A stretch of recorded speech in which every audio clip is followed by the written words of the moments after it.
नमस्कार। उम्मीद है आप सभी ठीक होंगे। आज की क्लास में हमें महापाषाणिक संस्कृतियों को देखना है। मेगालिथिक कल्चर्स बोलते हैं और इसके नाम से स्पष्ट है कि महापाषाण। और इस संस्कृति को हम अब इसलिए देख रहे हैं, पहले हमने पूरा पाषाण काल देखा, मध्य पाषाण देखा, नव पाषाण देखा। उसके बाद धीरे धीरे हमने ताम्र पाषाणी संस्कृतियाँ देखी। उसके बाद उनसे जो उत्पत्ति होती है, इंडस वैली सिविलाइजेशन देखी। फिर हमने वैदिक कल्चर देखा, उसमें ऋग वैदिक काल, उत्तर वैदिक काल देखा। और उसके बाद हमने पीजीडब्ल्यू कल्चर देखा। उसके बाद अब हम महापाषाण देख रहे हैं। महापाषाण इस समय पढ़ने का जो कारण है वो ये है कि महापाषाण जो है, इसका जो समय मिलता है वो हमें मिलता है 1000 बीसी से 100 एडी। और इससे पहले हम जो संस्कृतियां पढ़ के आए हैं उनका काल 1500 से 600 हमें मिलता है। अगर हम देखें तो इन सब में एक साम्यता है, इन सब में एक कुछ संबंध है। वो संबंध मैं आपको पहले भी बता चुका हूँ कि इनमें सब में आपसी इंटरलिंक होता है। इन सब जो संस्कृतियां हैं, ये जो सभ्यता है, इनमें अगर प्राचीन भारत हम लोग पढ़ रहे हैं तो जो इसमें मेन जो चीजें हैं वो ये है कि महापाषाण को जानने का जो पुरातात्विक साक्ष्य हैं वो पाषाण है, यानी पत्थर है। और वो पत्थर कैसे हैं? वो मेगा है, महा है, बड़े पत्थर है। कैसे हैं? बड़े, बहुत बड़े। डोलमेन जैसे, मैनहिर जैसे इनको नाम दिया गया है। ये नाम क्या है? ये पत्थरों का प्रयोग क्या होता था? इनका यूज कौन से लोग करते थे वो हमें देखना है। साथ में ही आप एक चीज इसको भी ये समझिए कि जो महापाषाणिक संस्कृतियां हैं, इनका जो मेन रोल अदा करेंगे वो लोग होंगे दक्षिण भारत में बसे लोग। मैं आपको पहले भी बता चुका हूं कि एक ही समय पे भारत में नवपाषाण संस्कृतियां भी हमें मिलती हैं, पूरा पाषाण संस्कृतियां भी हमें मिलती है, मध्य पाषाण संस्कृतियां भी हमें मिलती है, हमें वैदिक कल्चर के लोग भी मिल रहे हैं, और उसी पीरियड में हमें मेगा लिथिक कल्चर के लोग भी मिल रहे हैं। एक ही समय पे इतने सारे लोगों को बसने के कारण यही है कि कोई संस्कृति जल्दी डेवलप हो गई, कोई संस्कृति धीरे डेवलप हो रही है। तो कारण तो ये रहेंगे। हमें यहाँ पर जो देखना है मेगा लिथिक कल्चर्स में समय काल, क्षेत्रीय विस्तार, उसके बाद हम लोग देखेंगे उसकी बसावट, प्रतिरूप, मतलब किस तरीके के लोग थे। हमें वहां की अर्थव्यवस्था देखनी है और हमें और भी कई चीजें देखनी है, जैसे वहां की शवाधान पद्धति क्या थी, क्योंकि मुख्यतः ये जो महापाषाणिक संस्कृति के जो लोग हैं और जो हमें जितनी भी वहां पर आकृतियां और जो पत्थर का प्रयोग मिला, वो पत्थरों की जो आकृतियां मिल रही हैं वो मुख्यतः शवाधान से जुड़ी हुई हैं। तो आप इस चीज को ये जानते रहिए कि इसी पीरियड में, यानी जो ये हमें 1000 से 100 एडी में हमें मेगालिथ कल्चर मिल रहा है, इसी पीरियड में हमें वैदिक कल्चर मिल रहा है। और वैदिक कल्चर में खासकर 1000 से 600 हमें मिलता है लेटर वैदिक। अब लेटर वैदिक में हमें आयरन मिल गया, लेकिन आयरन का यूज ये जो थे ये बहुत ऐसे नहीं जानते थे, ये आयरन का यूज कम जानते थे। लेकिन हम जब मेगालिथिक को पढ़ेंगे तो यहाँ पर आयरन का यूज बहुत अच्छा हो रहा है। क्या हो रहा है? आयरन का यूज बहुत अच्छा हो रहा है। और इसकी जो मुख्य साइट्स जो मिलेंगी वो हमें दक्षिण भारत में बहुत अच्छी साइट्स मिलेगी, जिसमें कि एक हायर बैंकल है जो कि यूनेस्को वर्ल्ड हेरिटेज साइट में भी शामिल किया गया है। धौलावीरा भी यूनेस्को में है वर्ल्ड हेरिटेज साइट। और धौलावीरा किस वजह से? जलाशय की वजह से। वहां पर जो कृत्रिम रिजर्वायर मिला है, जो वाटर रिजर्वायर वहां पर मिला है, उस वजह से कृत्रिम जलाशय मनसर नदी के बीच में जो वो धौलावीरा बसाया गया था प्लान करके, उसमें जो रिजर्वायर है उसका रोल है। इस वजह से वहां पर यूनेस्को में उसको एक हेरिटेज साइट के रूप में उसको शामिल किया गया है। और हायर बैंकल भी शामिल किया गया है जो कि कर्नाटक में है। और इसका रीजन ये है कि यहाँ पर 400 से भी ज्यादा ऐसे मेगालिथ हमें आकृतियां मिली हैं। वो आकृतियां क्या है? आप गूगल कर या फिर किसी भी अच्छे प्लेटफॉर्म पर वीडियोस और उन पिक्चर्स को देख लीजिएगा। मैं पिक्चर्स दिखा दूंगा हालांकि, लेकिन आप उनको अगर वीडियोस में देख सकते हैं तो जरूर से सर्च कर लीजिएगा, क्या नाम थे उनके हम देख लेंगे अभी। आप जरूर से देख लीजिए ताकि आपको एक बहुत अच्छा आइडिया हो जाएगा कि क्या उनका यूज होगा, कैसे वो उनका प्रयोग कर रहे थे। तो इसका समय काल जो था वो था 1000 से 100 एडी के बीच में, 1000 बीसी से 100 एडी के बीच में। क्षेत्रीय विस्तार इसका भारत और पाकिस्तान में भी है। पाकिस्तान में कराची में कई साइट्स मिली है, हमारे लिए वो इतना इंपॉर्टेंट नहीं है, हम भारत के संदर्भ में देखेंगे, हमारे लिए भारत वाली साइट्स बहुत इंपॉर्टेंट। और भारत में भी हमें उत्तर भारत और दक्षिण भारत में मिलेंगी। उत्तर भारत वाली भी बहुत ज़्यादा हमारे लिए ज़रूरी नहीं है क्योंकि वहाँ से थोड़ी थोड़ी साइट्स हमें मिल रही है, लेकिन जो दक्षिण भारत वाली है, महाराष्ट्र के जूना पानी से लेकर नीचे हमें केरला तक एक बहुत अच्छे साक्ष्य वहाँ मिले हैं महापाषाण के, पूरी श्रृंखलाएं हमें देखने को मिलती है, इसी वजह से वो बहुत ज़रूरी हो जाता है। तो भारत में दो जगह पे, दक्षिण भारत और वो भी विंध्यन के दक्षिण में, महाराष्ट्र से लेकर पूरा नीचे तक, और थोड़ा बहुत हमें भारत के अन्य क्षेत्रों में मिलता है। तो जो भारत के अन्य क्षेत्र हैं वो है जम्मू कश्मीर में बुर्जहोम, जहां से हमें मैनहिर के साक्ष्य मिले हैं। मैनहिर कुछ इस तरीके से होता है, इस तरीके से बड़ी बड़ी हमें पत्थर के कुछ आकृतियां मिली हैं रखी हुई जमीनों पर। अब ये प्राकृतिक नहीं है, इसीलिए ये जरूरी हो जाती है। मणिपुर में हमें मिली है, यूपी की बेलन घाटी और बांदा में हमें मिले, राजस्थान में देवसा जो कि जयपुर में है, हमें वहां पर मिलती है। ये आप जानते रहिएगा, नजर में रखिएगा कि भारत के कुछ अन्य क्षेत्र है जहां पर हमें मिली है। मुख्य जो है वो ये है दक्षिण भारत वाली। आप जो अन्य क्षेत्र में जम्मू कश्मीर, मणिपुर, यूपी, राजस्थान, इसको भी याद रखिएगा क्योंकि प्रश्न मैपिंग के इससे ज्यादा आएंगे, और मैपिंग वाले अगर इससे प्रश्न आएंगे तो आपको उसको अटेम्प्ट करना भी है, छोड़ना नहीं है। तो जब तक आप इसको जानते नहीं रहेंगे, हम जब वो क्लास, एक क्लास हम लेने वाले हैं मैप की, उसमें एक एक साइट्स हम लोग, पूरा पाषाण काल की साइट, मध्य पाषाण काल की साइट, नव पाषाण काल की साइट, महापाषाण काल की साइट्स, इंडस वैली सिविलाइजेशन की साइट्स को हम लोग एकदम बहुत अच्छे से देखने वाले हैं। वो आप देख लेंगे तो मैप की क्लास आपकी बहुत अच्छे से क्लियर हो जाएगी। फिलहाल भारत में दो जगह पे, मुख्यतः दक्षिण भारत में और भारत के अन्य क्षेत्रों में भी, जम्मू कश्मीर, मणिपुर, यूपी, राजस्थान। और जो दक्षिण भारत है उसमें महाराष्ट्र, आंध्र प्रदेश, तेलंगाना, कर्नाटक बहुत महत्वपूर्ण है, उसमें बहुत सारी साइट्स हैं, तमिलनाडु और केरला। अब हम इंडिविजुअल हर एक साइट्स को देख लेते हैं। तो महाराष्ट्र में जो है वो जूना पानी, नागपुर जिला, तमिलनाडु में अदिचन्नूर, पेरुमल्लाई और तेनकासी। कर्नाटक में ये बहुत जरूरी है क्योंकि हायर बैंकल भी यहीं पे है, तो कर्नाटक में मस्की, ब्रह्मगिर, हल्लूर, हायर बैंकल जो कि वर्ल्ड हेरिटेज साइट है यूनेस्को की। और इसके बाद यादगीर जिला हुंसगी, रायचूर जिले में मस्की और पिकलीहल, कोपलगल जिले में हायर बेनाकल, बेनाली जिले में संगन कुल्लू, टेक्कल कोट्टा और कुप्पगल, चित्रदुर्ग जिले में ब्रह्मगिर, विजयनगर में हम्पी,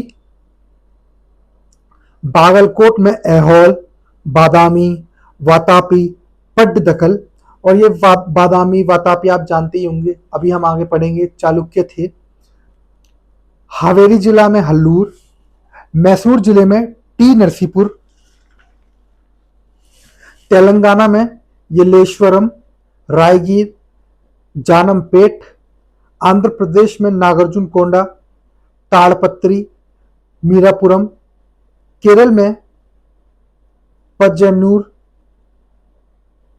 पुल्लीमट्टू और मचाड़ू या मचाड़ू। तो ये तो हो गई इंपॉर्टेंट साइट्स। इसमें भी दक्षिण भारत में भी जो सबसे इंपॉर्टेंट है वो महाराष्ट्र, और क्योंकि यहाँ महाराष्ट्र से नीचे तक एक पूरी श्रृंखला देखने को मिलती है, इसीलिए यहाँ महाराष्ट्र और नीचे हमारा तमिलनाडु, केरला, ये बहुत इंपॉर्टेंट हो जाता है। अब हमें महापाषाण संस्कृति की बसावट प्रतिरूप देखना है, उसकी स्थिति, बस्तियों का आकार, वहां से कैसी सामग्री प्राप्त, ये किस लिए यूज करते थे। तो जो इनकी स्थिति है, ये जो बसावट इनकी है वो बसे हुए थे पहाड़ी क्षेत्रों में, यानी वहां से इनको पत्थर वगैरह प्राप्त हो जाते थे, बड़े बड़े पत्थर इनको प्राप्त हो जाते थे पहाड़ी क्षेत्रों में। खनन क्षेत्रों में वहां से इन्हें धातु की प्राप्ति हो जाती थी। और नदियों की घाटियों में वहां ये कृषि करते थे। कृषि इनके लिए जरूरी थी, वो हम देख रहे हैं अभी क्यों जरूरी थी, क्योंकि वहां यहाँ से हमें कृषि के उपकरण मिले हैं। बस्तियों का जो आकार था, उसका साइज जो था वो था 1 हेक्टेयर से लेके 8 हेक्टेयर के बीच। और इससे हमें क्या पता लगता है, इससे हमें सामाजिक विषमता का पता लगता है।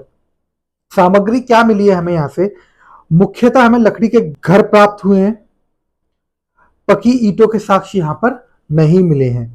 महापाषाण में शवाधान केंद्र आवासीय क्षेत्रों से पृथक बनाए जाते थे, यानी रहने का स्थान अलग होता था और जो शवाधान केंद्र जो होता था वो अलग मिल रहा है। अर्थव्यवस्था इनकी जो थी, ये शिकार करते थे। और शिकार का कैसे पता चलता है, शिकार का ऐसे पता चलता है कि जो इनके शवदान है वहां से हमें कई जानवरों की हड्डियां प्राप्त हुई हैं, और ये कई जानवरों को पालतू भी बनाते थे, उनकी हड्डियां भी प्राप्त हुई हैं। ये जो आर्कियोलॉजिस्ट होते हैं, ये इतिहासकार जो आर्कियोलॉजिस्ट होते हैं, पुरातत्वविद होते हैं, ये पालतू जानवरों में और जंगली जानवरों में अंतर कर लेते हैं उनकी हड्डियों में। तो जंगली जानवरों की हड्डियां कब्र से प्राप्त हुई हैं। शैल चित्रकारी से हमें शिकार करने के चित्र मिले हैं, यहाँ पर पत्थरों पर चित्र मिले हैं। इन चित्रों में विभिन्न प्रकार के जानवर जैसे हिरन, बारहसिंगा, मोर आदि के चित्र मिले हैं। कर्नाटक के हायर बैंकल तथा केरल के मरायूर से साक्ष्य प्राप्त हुए। हायर बैंकल बहुत इंपॉर्टेंट है, आप इसको एक बार वीडियो जरूर देखिए अगर आपको मिल जाए तो। हालांकि ये थोड़े बहुत चित्र मैं दिखा देता हूं। ये जो आप देख रहे हैं ये सब, ये हायर बैंकल। पशुपालन जो ये करते थे, कब्र से पालतू जानवरों की हड्डियों के साक्ष्य मिले हैं। गाय, भेड़, बकरी, घोड़ा, कुत्ता आदि के हमें साक्ष्य मिले हैं। मच्छी पालन के भी हमें यहाँ से साक्ष्य मिले। तमिल क्षेत्र में मच्छियों के कांटे मिलने से यह अनुमान लगाया जाता है कि ये मच्छियों का पालन भी करते थे। कृषि, चना, चावल, रागी, बाजरा, विभिन्न प्रकार के दाल और अनाज के हमें साक्ष्य प्राप्त हुए हैं।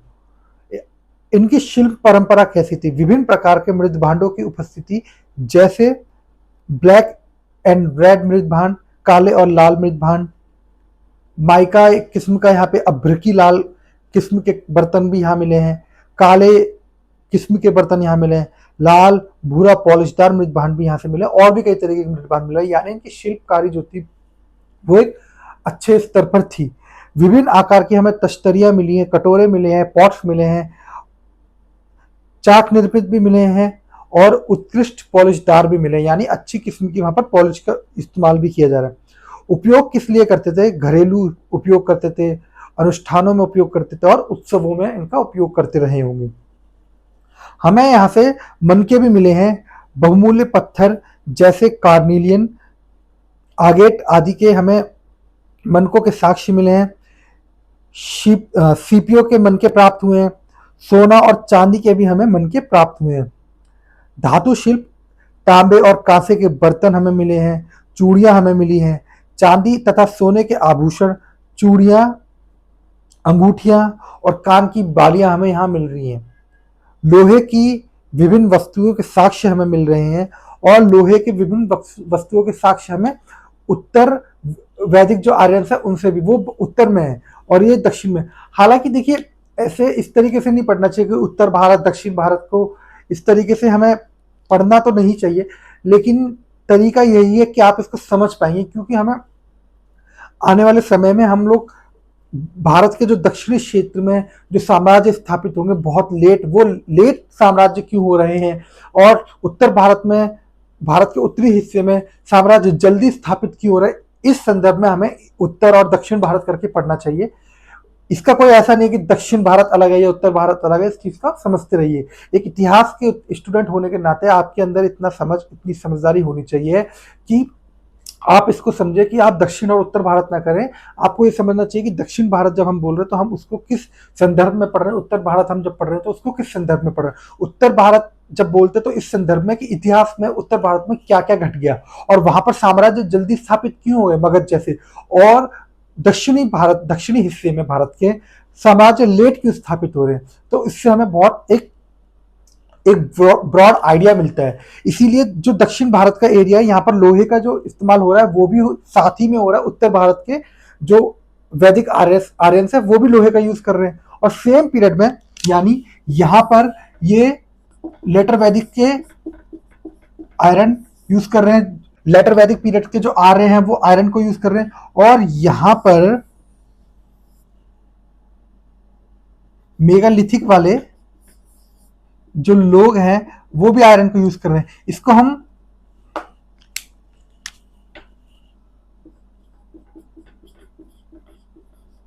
फर्स्ट आयरन एज बोल सकते हैं।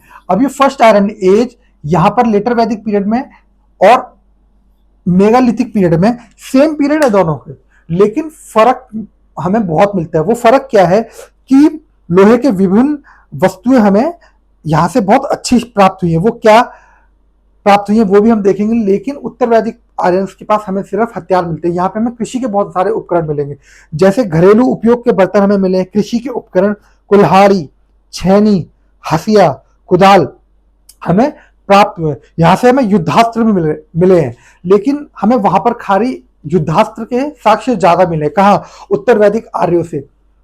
बाणाग्र, एरोहेड बोलते, जो बाढ़ के जो आगे का हिस्सा होता है ना, बाढ़ के आगे का हिस्सा, हमें भाले के आगे की नोक मिली है। फलक, तलवार, छुरी जैसे हमें साक्ष्य मिले। तो अगर इससे हम निष्कर्ष निकाले तो ये है कि भारत में लोहा युग यानी आयरन एज का जो प्रारंभ है वो लगभग 1100 से 1000 बीसी हो गया। 1100 से 1000 क्यों बोल रहे हैं? क्योंकि ये मान के चलते हैं 100 साल का अंतर हर इतिहासकार अलग अलग बताता है, लेकिन आप मान के चलिए कि लगभग मोटी 1100 से 1000 बीसी के बीच लोहे के युग को माना जाता है। उत्तर भारत में इस दौरान उत्तर वैदिक संस्कृति के साक्ष्य हमें मिलते हैं और दक्षिण भारत में हमें महापाषाणिक संस्कृति के साक्ष्य मिलते हैं। यानी सेम पीरियड है। इसी पीरियड में ऐसे समझिए, ये लेटर वैदिक आर्यंस जो कि आयरन का यूज जान रहे हैं, और ये मेगालिथ वाले जो आयरन का यूज जान रहे हैं। इसको फर्स्ट आयरन एज बोल सकते हैं, क्योंकि लोहे का सबसे व्यापक पहली बार प्रयोग यही हो रहा है। लेकिन ये जो है लेटर वैदिक वाले, ये कम प्रयोग करेंगे और ये ज्यादा प्रयोग करेंगे। क्यों? क्योंकि कृषि के उपकरण हमें यहाँ से ज्यादा मिले हैं, हमें युद्धास्त्र भी, अस्त्र शस्त्र भी हमें यहाँ से मिल रहे हैं, और यहाँ से हमें कृषि के उपकरण कम मिलेंगे। तो ये जानते रहिएगा कि एक ही टाइम पीरियड है 1100 से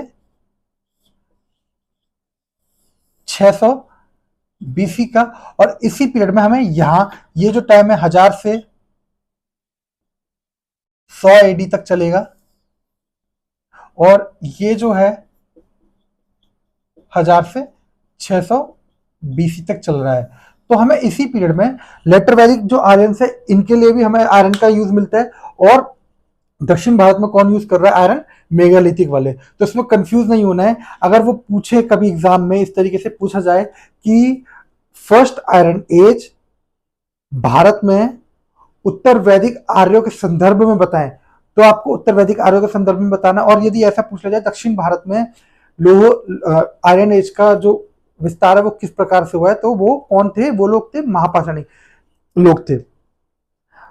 अब हमें शवाधान पद्धति देखनी है। हमें विभिन्न प्रकार के महापाषाणिक संरचनाएं प्राप्त हुई हैं, जैसे डोलेमन, मैनहिर, टॉपिकल स्टोन सर्कल। ये डोलेमन है, मैनहिर, टॉपिकल, ये देख रहे हैं आप स्टोन सर्कल। ज्यादातर महापाषाणिक संरचनाएं शवधान से संबंधित थी, किंतु कुछ नहीं भी थी। यानी अगर हमें 400 संरचनाएं मिली हैं तो ऐसा हो सकता है कि 300 संरचनाएं शवधान से संबंधित हो, बाकी 100 घर या कुछ हो। बच्चों एवं महिलाओं की तुलना में वयस्क पुरुषों के शवदान की हमें अधिकता दिखाई देती है। एक ही कब्र में कई कंकालों की एक साथ हमें साक्ष्य मिले हैं, यानी या तो हो सकता है कि वो एक ही फैमिली के हों। कब्र के साथ विभिन्न वस्तुओं के हमें साक्ष्य मिले हैं और धातुओं के भी हमें साक्ष्य मिले हैं, जैसे अनाज, जंगली और पालतू जानवरों की हड्डियां आदि। यहां से हमें 3 तरीके के शवाधान मिले हैं। पाषाण वाले तो मिले ही हैं, लेकिन हमें 3 तरीके के मिले हैं। पिट ब्यूरियल, पॉट ब्यूरियल और एक होता है सर्कोफेगस। अब ये जो पिट ब्यूरियल होता है, गर्तावास इसको बोलते हैं, पॉट ब्यूरियल कलश शवाधान इसको बोलते हैं। तो कलश मतलब कुछ एक बड़ा सा इन्होंने पॉट बना लिया और उसमें हड्डियां वगैरह इसमें डाल दी। पिट आप समझ रहे हैं, एक बड़ा सा गड्ढा बना दिया, उस गड्ढे में इन्होंने उसको दफना दिया। ये जो सैक्रोफेगस है ये थोड़ा सा इंपॉर्टेंट है, क्योंकि एक यूनिक वहां पर चीज है। ये क्या है, आप जानते होंगे कि इजिप्ट में ममिफिकेशन का एक कॉन्सेप्ट वहां पर चलता था और वहां पर ताबूत बनाए जाते थे। तो ये सैक्रोफेगस भी ताबूत है, मतलब मिट्टी के ताबूत है, और इसमें वो लाशों को दफनाते थे, जैसा कि इजिप्ट में भी हमें देखने को मिलता है। तो हमें यहाँ से गर्त शवाधान यानी पिट ब्यूरियल, पॉट ब्यूरियल यानी कलश शवाधान और ताबूत शवाधान यानी सैक्रोफेगस के साक्ष्य भी मिलते हैं। और ये जो सैक्रोफेगस है, ये ताबूत है, ये टेराकोटा का बना होता था। यहाँ पत्थरों के कक्षों में शवाधान, रॉक कट चैम्बर भी हमें मिले हैं। रॉक कट चैम्बर ब्यूरियल इनको बोलते हैं, वो भी हमें मिले हैं। अब हमें देखना है महापाषाणिक संस्कृतियों का महत्व और उसकी विरासत जो वो क्या है। तो प्रायद्वीपीय भारत के इतिहास में महापाषाणिक संस्कृति का चरण आधारित चरण माना जाता है, यानी फाउंडेशनल फेज इसको माना जाता है। किसको? महापाषाणिक संस्कृतियों को। वहां पर हमने क्या माना है, ग्रामीण संस्कृतियां थी, उनसे इवॉल्व इंडस वैली सिविलाइजेशन, फिर धीरे धीरे वो माइग्रेट करेंगे तो वैदिक कल्चर वाले लोग आएंगे, फिर वो अपना वर्चस्व कायम करने की कोशिश कर रहे हैं और कायम कर भी लेंगे एक तरीके से। और यहाँ पर महापाषाणिक संस्कृति जो थी वो फाउंडेशनल फेज है। दक्षिण भारत में कृषि का व्यापक तौर पर प्रचलन इन्हीं महापाषाणिक संस्कृतियों के लोगों ने किया। वर्तमान में दक्षिण भारत में एक सिंचाई की प्रक्रिया है जिसे टैंक सिंचाई बोलते हैं। आप गूगल करिए, देख लीजिए एक बार टैंक सिंचाई क्या होती है। इसका जो प्रचलन है वो इसी काल से प्रचलित हुआ। महापाषाणिक संस्कृतियों के अवशेष पर ही आगे चलकर विभिन्न राज्य जैसे सातवाहन आदि जो है वो उनकी आधारशिला निर्मित होगी। वस्तुतः दक्षिण भारत के लोगों के पूर्वज यही महापाषाणिक संस्कृति के लोग थे। कहाँ के? दक्षिण भारत के जो लोग हैं इनके पूर्वज हम किसको मान सकते हैं? महापाषाणिक संस्कृति। देखिए, जब पूर्वज बोला जाता है ना कि हमारे पूर्वज ये थे, हमारे पूर्वज ये थे, तो यहाँ पर ना इतिहास का स्टूडेंट होने के नाते ना आपको ये नहीं सोचना कि मेरा धार्मिक पूर्वज या मेरा फिजिकल पूर्वज। जब हम पूर्वज की बात करते हैं तो हमारा सांस्कृतिक पूर्वजों की हम बात करते हैं। इतिहास में खासकर हम सांस्कृतिक, हमारा कल्चरल जो एंसेस्टर्स हैं वो कौन है? तो जो दक्षिण भारत के जो सांस्कृतिक एंसेस्टर्स हैं वो कौन है? ये मेगालिथिक कल्चर्स के लोग। मेगालिथिक कल्चर के लोग जो है वो दक्षिण भारत के जो लोग हैं उनके सांस्कृतिक पूर्वज हैं, उनको मान सकते हैं। दक्षिण भारत के लोगों के पूर्वज यही महापाषाणिक संस्कृति के लोग थे। वर्तमान में महापाषाणिक संस्कृति के तत्व विभिन्न जनजातियों में देखे जा सकते हैं। यानी आप ये भी जानते हैं कि कई कबीले आज भी उन्हीं तरीकों से जी रहे हैं जैसे पहले जिया जाता था, और कुछ कबीले एडवांस हो गए लेकिन आज भी उन्होंने अपनी संस्कृति को नहीं छोड़ा। अगर इसका बहुत अच्छा उदाहरण देखना है तो हमें मुख्यतः 2 ही जगह पे देखने को मिलता है। हालांकि जो अपना उत्तर भारत है यहाँ पर भी कई ऐसी संस्कृति और कबीले हैं, लेकिन अगर बहुत बड़े पैमाने पे देखें तो हम भारत के दक्षिणी एरिया में और भारत के उत्तर पूर्वी एरिया में, नॉर्थ ईस्ट एरिया में हम लोग देख सकते हैं। नॉर्थ ईस्ट में तो डॉक्टर्स, वकील, ऐसे बड़े बड़े लोग हैं, लेकिन जब वो अपने पर्वों को मनाते हैं तो वो अपने एकदम जो उनकी पारंपरिक वेशभूषा है, उनका जो कल्चरल ड्रेस, उनका जो कल्चरल खान पान है, वो उसी तरीके से वहां पर अपने पर्व को मनाते हैं। तो ये बहुत अच्छी चीज है, मानी जाती है। तो महापाषाणिक संस्कृति के जो तत्व है वो हमें कई जनजातियों में देखने को मिलते हैं। अब वो जनजाति क्या है? खासी असम मेघालय में, मुंडा छोटा नागपुर पठार में, और टोडा जो कि तमिलनाडु के नीलगिरी पर्वत में। इन जनजातियों में हमें महापाषाणिक संस्कृतियों के लोगों के साक्ष्य मिलते हैं। एक प्रश्न यहां पर हम देखते हैं कि महापाषाणिक संस्कृतियों की विशेषताओं के बारे में चर्चा करनी है। तो जब हम महापाषाणिक संस्कृति के लोगों की विशेषताओं के बारे में चर्चा करेंगे तो हम बस्ती का प्रतिरूप बताएंगे, यानी बसावट प्रतिरूप उनका कैसा था, बस्तियां उनकी कैसी थी, उन वो कहाँ बसे थे, यानी वो पहाड़ों में बसे थे, वो खनन क्षेत्रों में बसे थे, और वो नदी क्षेत्रों में बसे थे, नदी घाटियों में बसे थे। वो अर्थव्यवस्था कैसी थी, शिकार, पशुपालन, मछली पालन, कृषि। उनकी शिल्प परंपरा को हम लोग बताएंगे, मृदभान कैसे यूज करते थे, मन के यूज कैसे करते थे, और उनका धातु शिल्प। और हम लोग उनकी शवाधान पद्धति को बहुत ज्यादा फोकस करना है, क्योंकि उनकी शवाधान पद्धति बहुत अच्छी थी। और इसमें भी हायर बेनाकल को आपको भूलना नहीं है, क्योंकि हायर बेनाकल बहुत एक इंपॉर्टेंट साइट है। आप हायर बेनाकल के बारे में स्पेशली कहीं एक अच्छी साइट पर जाके जरूर से पढ़िएगा। अगर हो सकता है तो आर्कियोलॉजिकल और सर्वे ऑफ इंडिया की साइट पर पढ़ेंगे तो आपको ज्यादा उसके बारे में अच्छे से विस्तृत जानकारी मिलेगी। तो इसकी जो विशेषता है वो ये रही। और इसकी सांस्कृतिक महत्व और विरासत को भी आप जानते रहिए कि इसकी जो सांस्कृतिक विरासत और महत्व जो है वो किस तरीके से चलता चला जा रहा है। तो ये हमने महापाषाणिक संस्कृतियां देख ली, पूरा उनके बारे में देख लिया, उसका काल, उसका विस्तार, उसका क्षेत्रीय विस्तार, हमने उसके क्षेत्र देख लिए। भारत मुख्यतः दो क्षेत्रों में, भारत और पाकिस्तान में मिलती है। पाकिस्तान में कराची वाला क्षेत्र वो इतना इंपॉर्टेंट नहीं है। भारत में दो क्षेत्र हैं, दक्षिण भारत यानी विंध्यन के दक्षिण में, और कुछ क्षेत्र और है जैसे जम्मू कश्मीर, मणिपुर, राजस्थान और उत्तर प्रदेश। और दक्षिण भारत में महाराष्ट्र, आंध्र प्रदेश, तेलंगाना, तमिलनाडु, केरला जैसे क्षेत्र। उसमें भी कर्नाटक बहुत इंपॉर्टेंट हो जाता है, उसमें बहुत ज्यादा जगह है। हम एक बार जब मैप का क्लास करेंगे तो मैप की क्लास में हम लोग इसको बहुत अच्छे से देख लेंगे, एक एक पॉइंट, एक एक जगह को पॉइंट करके देख लेंगे। फिलहाल ये आपका महापाषाणिक संस्कृति पूरी तरीके से यहाँ पर समाप्त हो जाता है। आज के लिए इतना ही। Thank you so much.